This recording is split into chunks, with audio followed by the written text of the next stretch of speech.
The Ag Tribes Report is brought to you by Legacy Interviews, a video service that captures people as they really are, so the future knows who they really were. Here's Legacy Interviews guests, Daryl and Jill Stamp, on the joy of filming their legacy interview. What do you think you'll tell your kids about the experience? Oh, I'm going to thank them a lot. I realize this is more for them and their kids than it is us, the grandkids, who don't know these stories. I can't wait for us all to get together and see it. This went better than I thought it was going to. Time does go fast, though. What time is it? It's almost 3 o'clock. No way. Yes. God, you talked so much. Welcome to the Ag Tribes Report, a breakdown of the top stories affecting the culture of agriculture, with your host, Vance Crowe. The report begins in 3, 2, 1. Let's begin. Welcome to the Ag Tribes Report. I'm your host, Vance Crowe. Each week, I bring on a member of one of the many tribes that collectively make up U.S. and Canadian agriculture. Today, I have Blake Hurst. Blake is a seasoned Missouri farmer and former 10-year president of the Missouri Farm Bureau, known for his insightful writings on agricultural policy and rural life. As a third-generation farmer growing up in corn, soybean, and greenhouse plants, this week's ag advocate caught my attention when he wrote an article about a Peter Thiel Paradox that he'd always wanted to be asked about. So, Blake, I'm excited that you're here. All right. Well, it's good to be here. Good to be on the show. So, have you started harvest yet? Yeah, we've been in for about 3 days. Intermittently, we've had a couple of showers and a couple of breakdowns, so it's a pretty slow start. And what prompted you this year? What meant go time? Just the calendar, really. Our corn is a little bit wetter than we normally would pick, but it's time to go. And like everybody else, all the neighbors were running, and I got nervous. Oh man, that's that. I hear that from everybody. Nobody wants to be the first one, but they certainly, as soon as they see one combine fired up, it's go time. Yep. Well, speaking of go time, we should get on with it. Tonight on the show, we're going to be covering John Deere's latest layoffs due to a sales downturn, a potential Trump administration plan to use tariff revenues to support American farmers, the USDA's effort to boost ethanol exports to the UK, and concerns from a Canadian panel about immigrant wage subsidies impacting local youth employment, particularly in agriculture. We'll also explore the value of Bitcoin compared to farmland, and we're going to dive into Blake's perspective on his Peter Thiel Paradox and his worthy adversary, and we're going to try and do that in all just 30 minutes. So let's get started. If you're interested, you can always throw up a comment or retweet it so we can get a large audience and a good conversation going. Headline number one, this comes from AgWeb just this morning. John Deere announced further layoffs affecting 141 Iowa employees, with 101 at Waterloo Operations and 41 at the Des Moines Works, citing fewer machinery orders from farmers due to a tough farm economy expected to persist well into 2026. This follows recent cuts impacting over 200 workers in the Quad Cities region. Despite the downturn, Deere plans to proceed with a $20 billion U.S. investment strategy. The company's August earnings call warned of a $600 million in tariff costs for fiscal year 2025, with net income down 26% and sales down 9% year over year. Layoff benefits include recall rights, supplemental unemployment pay, transitional assistant, profit sharing, health care coverage. So while it seems like they are taking care of their people, this is another big hit to John Deere. Blake, what do you think? Is this going to be endemic? Are all the companies going to do this, or is this rare just to John Deere? Oh, no, I think there are other agriculture companies that are making cuts. This hits me in two ways. Obviously, I'm a consumer of John Deere products, but my grandson's a senior up at Iowa State in ag engineering, and the company where he had his internship last year, I think, laid off 30% of their employees. I called him up and I said, "Hey, Aaron, you still got a job?" And he said, "Yeah, they were standing by their contracts to interns." And of course, he's nervous about getting a job when he graduates in May.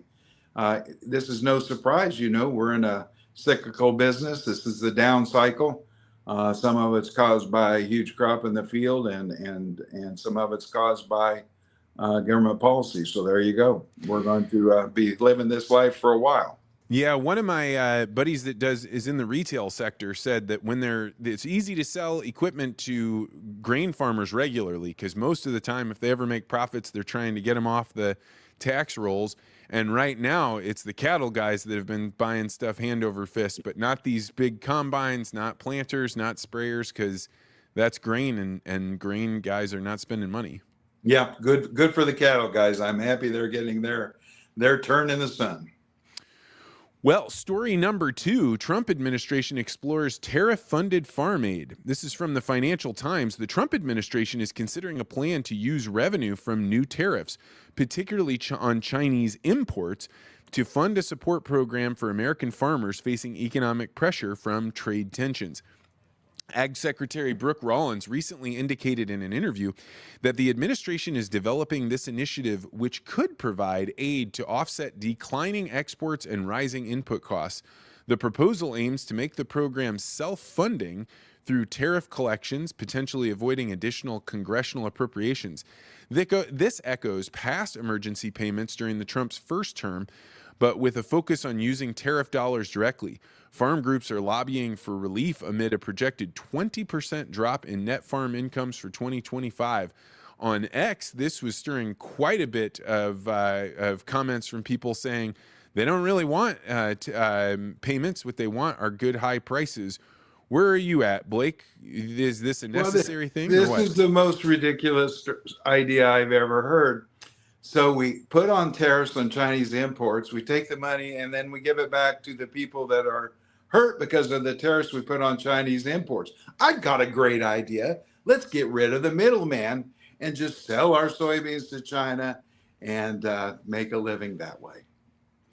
I mean, it does seem like if you're putting on these tariffs and this is what is causing or prompting low prices, I mean, not least of which is China has not bought a single soybean this year. And this is not, this is not something that helps out the economy. It seems like, to your point, totally ridiculous. Yeah, we're running the money in a circle, and the government's going to take their cut, of course, and it makes no sense at all. Do you feel that the tariffs have done any good for U.S. agriculture? Nope. I feel they've been a disaster for agriculture. They have, you started off with the John Deere story. I'm looking at who's going to pay that $600 million in tariffs costs. Well, it's going to be me and my family if and when we can afford to buy John Deere equipment. When we can afford to buy a new combine. I'm running a 13-year-old combine. I'm ready for a new one. But 50% tariff on aluminum, almost as much on steel. That's pretty large hit for a combine. And so I'm getting hurt that way. At the same time, as you mentioned, 2019, we'd sold 10% of our soybean crop by this point to China. That's how much they'd booked out of the new crop, the crop that was in the field. This year, 0. Can you imagine what the markets would do if tomorrow the USDA announced a 10% cut in acreage, that they'd made a mistake and there was 10% fewer acres? They'd be limited up for a week. So that's what they've done to us. And the benefit is totally, I can't see the benefit yet. I can't find it. The theory is that we're going to out negotiate, that every single person that has negotiated on the behalf of U.S. trade in the past 40 years has been an idiot, a weakling, or in the pay of a foreign government, has never made a good trade deal. Now we're going to make great trade deals. Where are they? We've had tariffs since 2018. That's 7 years. We haven't seen any great trade deals. All we've seen is a huge increase in the agriculture trade deficit and a huge decrease in particularly our soybean exports. I remember talking to a guy one time about whenever the government issues these payments back to regular taxpayers and they make this big announcement, hey, we're going to send you a check for $200, $1,000. One of the reasons they allow there to be such a lag is because people will spend that 2 or 3 times over. And I think that's kind of what we're doing with the tariffs. We keep talking about, we're going to get all this money from the tariffs. We're going to spend it on this. We can spend it on that. And really, it's going to way outkick their coverage and not be able to keep up with all the promises they've made on what they're going to do with tariff payments. Yeah, well, I mean, the argument, there's two arguments made for tariffs. They're going to raise revenue. We're going to get all this government money. That's great. Or they're going to incentivize U.S. production. We're going to bring all these factories home, all these jobs home, all this work home. Well, they can't do both. If we're importing things and paying those tariffs, then we're not buying those things from U.S. producers who don't exist. And if U.S. producers can, in some of these instances, increase production, then there's no tariff revenue. So either make your argument for tariffs, but use one or the other argument, because you can't use them both at the same time. And I'm ticked off because my coffee's gone up in price too. That's true. I mean, everything has. Well, except for eggs, because when those got too high, the U.S. government decided they were going to cut the knees out from the other egg producers and import from Turkey and South Korea. So they'll let the prices of some things go up, but not others. There you go. There you go. BJ McNeil wanted to point out about the John Deere story. Let's all remember that John Deere is still going to make $4 billion this year. Their big moves are because they're not hitting their original target. And that's the crazy thing about forward-looking statements. All right, on to story number 3. The USDA trade mission to UK spotlights ethanol export push. In mid-September, I saw it early this week, Secretary Brooke Rollins led a trade delegation to the United Kingdom, meeting with top officials, including counterpart Emma Reynolds, to promote U.S. agricultural exports with a key focus on ethanol. She was joined by Undersecretary Luke Lindbergh and leaders from the Renewable Fuels Association, U.S. Grains and Bioproducts Council, and Growth Energy. The group discussed opening UK markets fully to U.S. ethanol, highlighting immediate export opportunities and potential for E15 blends. Secretary Rollins emphasized putting the U.S. farmer first by expanding market access for American products. Amid global demand, the industry identified $370 million gallon opportunity for the UK, with Rollins trying to advance this collaboration.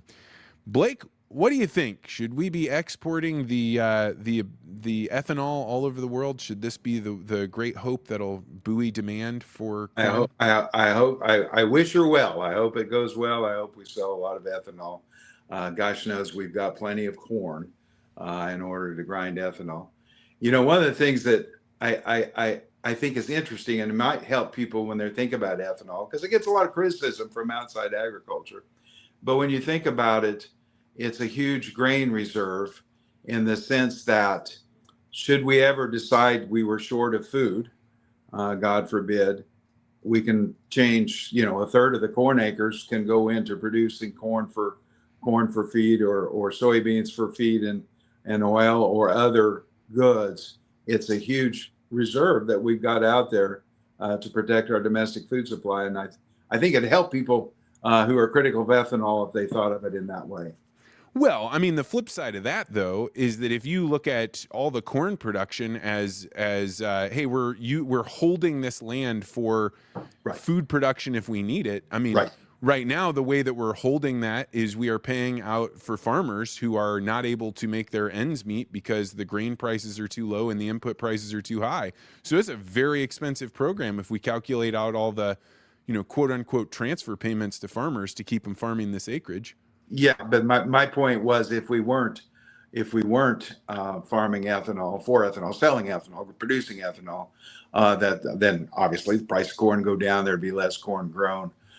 Some of that land would be in other things. So I guess that's my rationale for being happy when we sell ethanol, and I guess I need one. I'm delighted to see that they are trying to export ethanol to somebody else. It's far, far better to get the British to say, yeah, we'd love to, power our cars with corn instead of, either coal through electricity or whatever. But, the challenge has been most of the demand created for ethanol started through legal mandates in the United States. Like, people didn't choose to put E85 in their car. That's true, but we always have to remember that ethanol is cheaper right now than gasoline. So when you're just looking at the rack, when you're looking at a gallon of ethanol, a gallon of gas, obviously I understand it doesn't have quite as much energy, but it's cheaper too. You take ethanol out of the gasoline supply, and you're going to raise the price of gas at the pump for two reasons. One, because ethanol is cheaper, and two, because there'll be a 10% cut in the supply. We don't have enough refining capacity to supply the gasoline without ethanol. So anyway, but I get the criticism, I've and never heard that before. You think that it would make the price kick up considerably? Like, we talking oh 20 sure. cents, a dollar? How I much do don't you think know. it I would mean, kick yeah, up? ethanol is cheaper. I don't know how much cheaper it is, but it's 10 or 20 cents cheaper than gasoline. So there is, as you said, a financial mandate, or I mean, a regulatory mandate to use ethanol. There's, the renewable fuel standard, but there's no subsidies. It's cheaper than gas. Hey, we can make it cheaper than gas with corn prices at this level. Obviously, a couple of years ago when corn prices were $7, it wasn't quite that way. But you can get almost 3 gallons of gasoline out of a bushel of corn. Bushel of corn today is $3.90 here, so that's only $1.30 for the corn that goes into a gallon of ethanol, and that doesn't even count the dried distillers grains that are fed to cattle. So there you go. Hey, it's there's always multiple sides to any argument, and I'm glad to hear somebody sticking up for ethanol. Okay, moving on to our final story. This one comes from the Great White North. Alberta panel warns immigrant wage subsidies hurt local youth jobs. I was stumbling around on X today and saw this video of a man talking about what's going on in Alberta with their labor. So I'm just going to go ahead and play this video. Very again. You covered one of my points there, Daniel. Thank you. I hired a 16-year-old kid just before school started. I just needed help for a few days. I'm self-employed in construction. And I asked him, why did you sit at home all summer? Why didn't you go to work? And he said, I applied to 53 places. I didn't get an interview because the government has programs for immigrants where they pay partial wages, so they won't hire. He said, none of my friends have jobs. So if we are doing that, and taking the work away from our young kids, we are creating a huge problem for the future.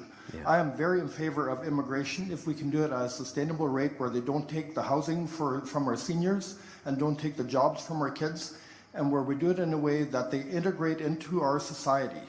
If we put too many into one place, they will not integrate. Thank you. So I know this is totally different than the United States, but as I was watching that and thinking, I think we've seen a very similar thing in the United States, and this is in large measure similar to having illegal immigrants. I know where I grew up, for example, I used to detassel corn. So did everybody I knew that wanted to make as much money as possible. I was home this summer and asked some kids why they don't detassel, and they said, you can't get those jobs. They're already taken by what the kid said was illegals. I don't know if they are or not, but what do you think, Blake? Is the problem that Canada's facing similar to what we're facing with illegal immigrants? I think probably the detasseling jobs have been taken by machines rather than immigrants. But as you mentioned earlier, we have a greenhouse business. We'll hire 8 to 10 people seasonally to work in the greenhouse. I've been doing this for almost 40 years. Up until 3 years ago, everybody we hired was local. And one Saturday, if you know anything about the flower business, Mother's Day is a very big day. And on Saturday for Mother's Day, I looked around and we didn't have a single employee on the farm. Not a single one had shown up for work that day. And we were waiting on customers, loading trucks and trying to keep plants from drying. Since then, doing watering. Since then, we've used a couple of H2A employees. We go through the process. We do it legally, which is very expensive, by the way. And they're not subsidized. They're my most expensive employees by far. But it was the only way we could fill our workforce. So I don't think that. We're going to see. We're going to see whether there's a huge increase in domestic demand for labor. Because we are cutting down on the number in the legal workforce. I can tell you the H2A program, we've been doing it for 3 years, is much more paperwork than there was 2 years ago. Last 2 years, I think most of that was the last administration made some changes, but it's more difficult to get temporary workers than it was. So we're going to find out. But we couldn't hire people. I mean, we couldn't get enough. The people that we hire are good help. We're glad to have them. They're good friends. We've got folks that have worked here for 20, 25 years, but we couldn't find enough help, and that's all there is to it. You are saying something. I've heard this over and over and over again from farmers all over the United States, from people, whether it's on the Ag Tribes Report or doing legacy interviews. And you look at it and you say, well, this is insane, right? What do you mean there aren't? Because people are claiming that the unemployment rate, the number of jobs available to people, keep going up and up and up. And in fact, this is what is prompting the Federal Reserve to say this is why we need to go start lowering the interest rate, in effect, to make it easier to print money and inflate the economy. And at the same time, you're sitting there saying, we can't get anybody to work, and these are more expensive workers. So obviously we would pay local workers if we could. What's the way out of this? Yeah, if we could get, again, this is just totally anecdotal, not particularly useful to make large generalizations. But, we're a small town, and I graduated from high school with 65 kids in my class, and my kids graduated from high school with 25 or 30 kids in their class, and my grandkids are going to graduate from high school here with 18 or 20 in a class. There's just fewer people here to do the job. So and all the reasons, it takes less people to farm.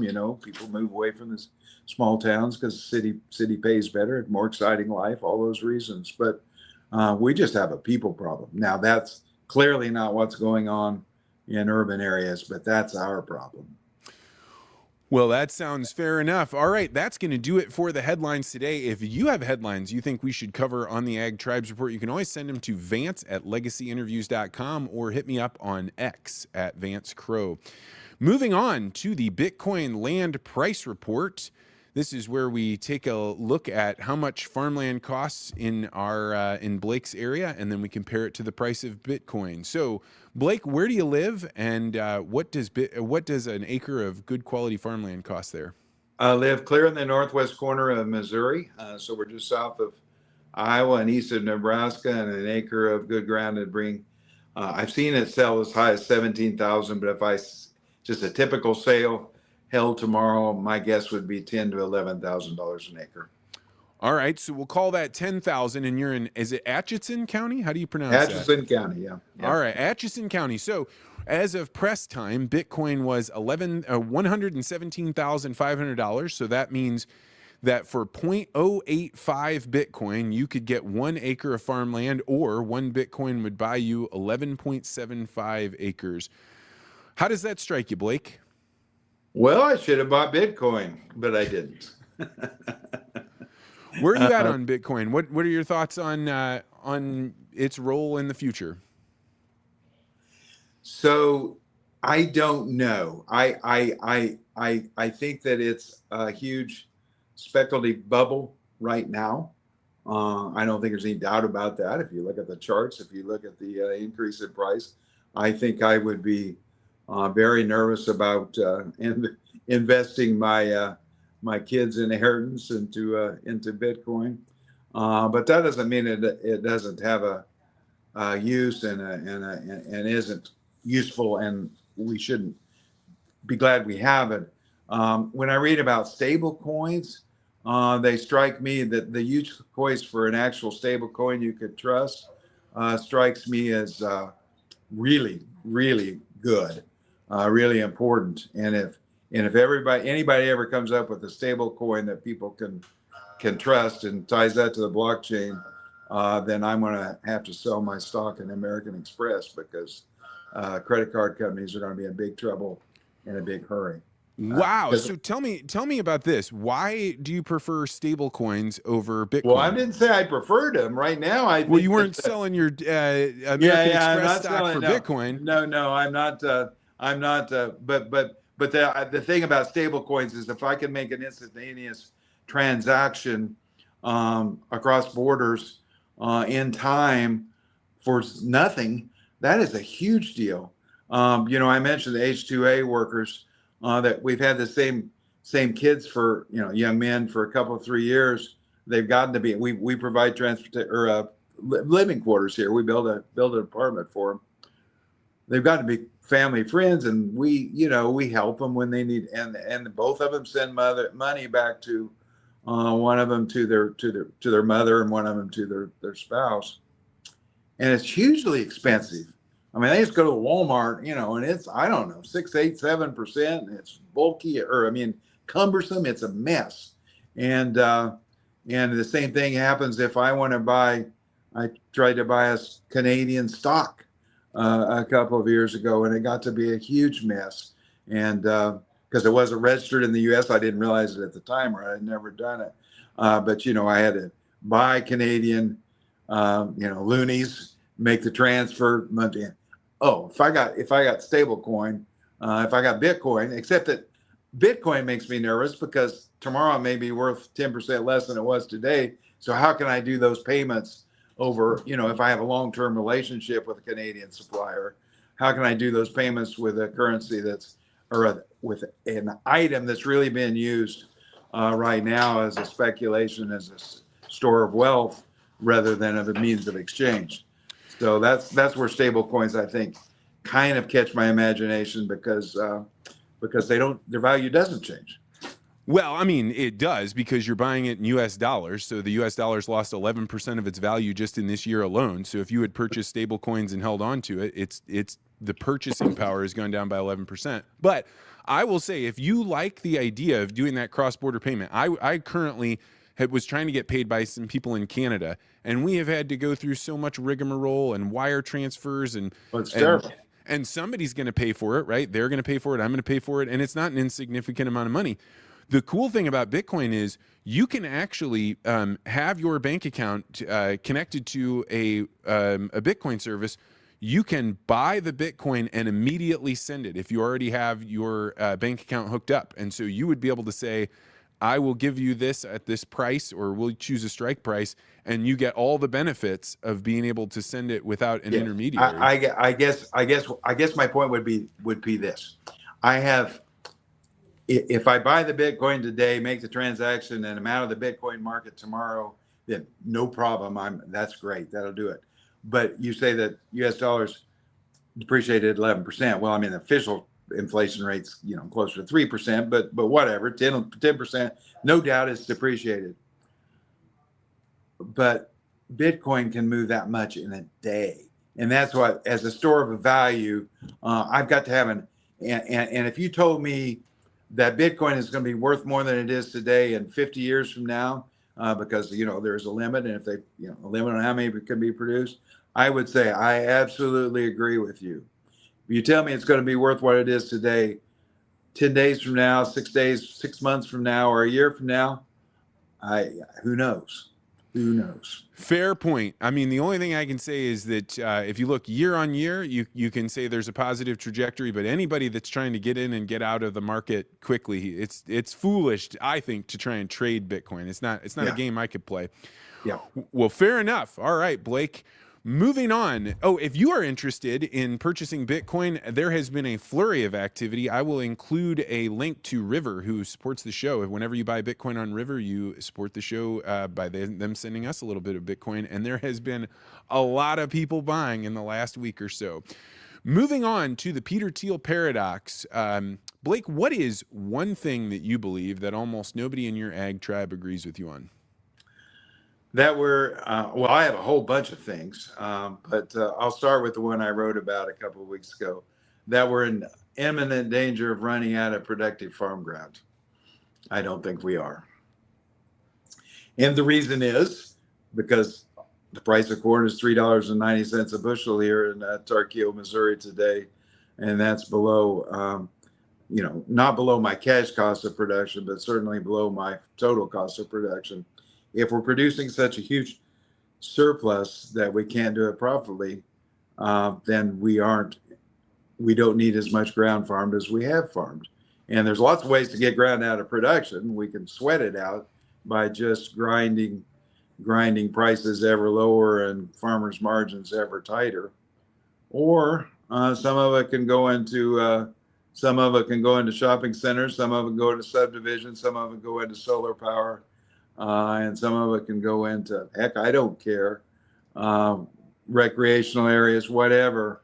But when somebody says, oh, we can't let them use all of our good farm ground for use X, I think, well, it'd be okay if they use just a little bit more of it, so my prices would be better. Hot damn, Blake, this is one of the best Peter Thiel paradoxes I have ever heard. There is Mines exploding all over the United States and Canada right now. People like losing their minds. And I got to say, because your paradox is challenging orthodoxy.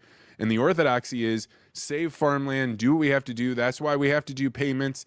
That's why we have to pattern tile. You know, any swampy area, we got to clear it and make sure we can get enough more corn on there. And you're saying the opposite. Maybe we have too much acreage going towards production. You know, my favorite ag economist, a guy named John Newton, and he came out with a big report just last week or last month, 2 months ago, whatever, the recent past, and says we've already reached or are very close to reaching peak population and we're going to start heading down. I think that demographics are back him up. We may have, you know, GP1 is cutting food consumption of the people that use it by what, 10, 12, 18%. So people that are taking diet pills just eat less, which makes sense, I guess. You know, we may have seen the peak food demand already. And I don't think so. Obviously, as people get have more money and move in the middle class and in developing countries, they eat more meat, they upgrade their diets, they consume more food. That's a good thing. That's a good thing. Good thing for us. Good thing for them. But at some point, we're not going to need to produce. You know, you and I and everybody else in agriculture has grown up saying, well, by the year 2050, we've got to double production. Maybe not. Yeah, I mean, I think that I've been saying for a while that the push for, hey, we've got to feed the world, this is gone, and I'm very interested to find who's going to be the first ag company that's going to come out and say, what we need to do is create higher quality crops, or we need to create a wider diversity of crops. But none of them are saying that right now. Now they're saying, you know, high density, get them packed in as much as you can. Oh, I'm the same way. You know, I took me a. Well, it's embarrassing, so I'm not going to talk about it. But I had some combine setting mistakes, and as soon as I got my combine tuned in on Monday afternoon, I'm getting some really good yields here, which I know in a lot of the Corn Belt there's various problems from disease or this dry August that people have seen. But we're getting great yields, and I'm like, that makes me happy. And so I'm like everybody else. I'm trying to get that last bushel squeezed out of every acre. But you know, we've got to think about our markets as well. Well, I am going to give you a cool 9.2. This was a great one, and bravo. Good for you. All right, moving along to the worthy adversary. Blake, who is one person that you respect but you strongly disagree with? Well, I'm going to cheat, and I'm not going to say one person.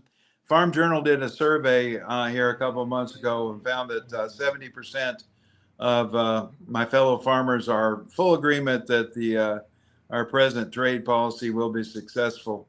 I think that, and we could come up with obviously spokesmen for various groups that are saying the same thing. I think that's wrong.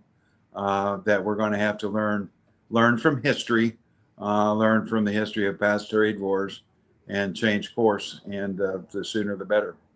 So who is your worthy adversary here? You named a collection of people? Yeah, 70% of my fellow farmers. You got to put a finger on something. Yeah. Well, my second choice was to say Vance Crowe and then argue with you about Bitcoin, but we already did that. So my first choice, so I had to go to my second choice. Yeah, you know, Blake, there are a lot of people out there that when we're doing the podcast, they say, you know who my worthy adversary is? It's you. So I must just have viewers that are sitting there that just hate listening to whatever. Yeah, whatever it takes to get viewers. That's important. All right. Well, you did great on the Peter Thiel Paradox, but you failed utterly on the worthy adversary.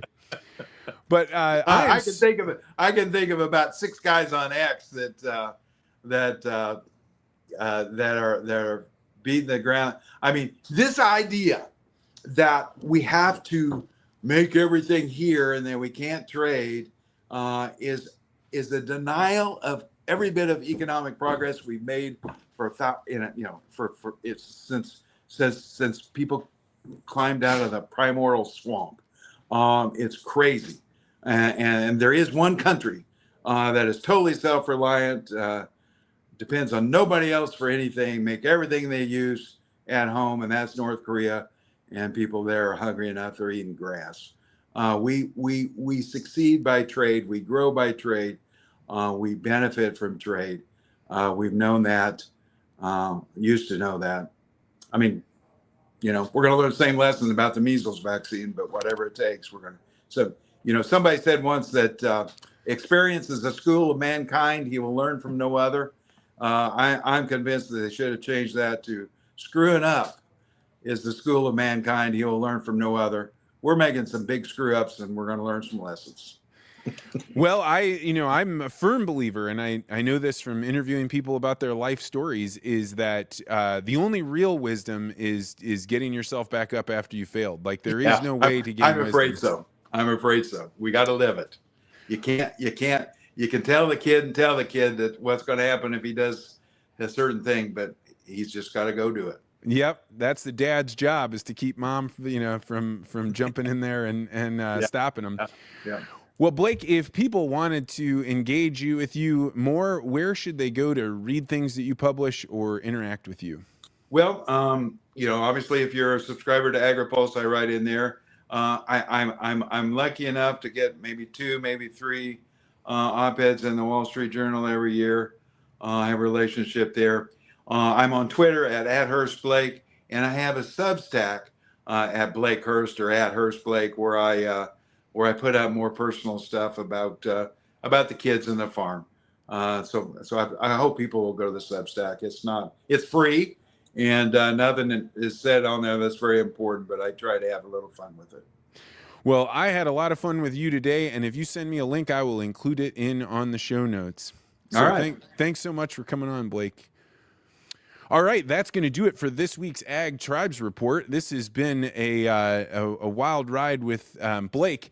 Next week, I will be coming to you live from Manhattan, Kansas. I've been invited to give a keynote speech at the Flinchbaugh Forum in Manhattan, Kansas. For anybody that doesn't know, Barry Flinchbaugh was a prolific ag economist or ag policy analyst.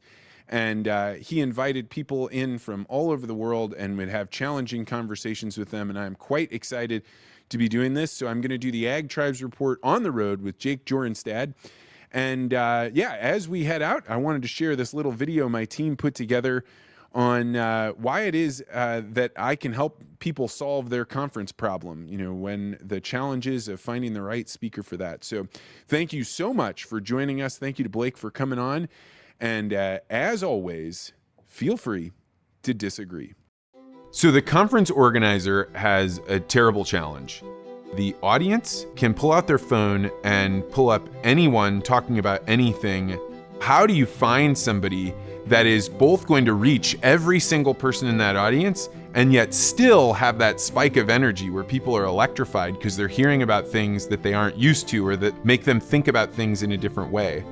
The most important question that I ask a conference organizer is, what is it that you want people to feel? What emotion do you want them to have when we leave this talk? What's their disposition? How are they going to interact with one another? What does this prompt in the people that are there? It's not just the information. What you're giving them is energy, a reason to be there in that moment. Now they take that energy and they share it amongst each other. For me, the best speech is when people walk away being like, I now have a tangible skill, but they didn't necessarily readily accept it and they had to grapple with it. They set their phone down, they leaned forward, they said, how do I feel about this? And through that, an energy is created that is not about the speaker, it's about the person listening to the speech. It's far beyond motivation, it's actually giving people skills.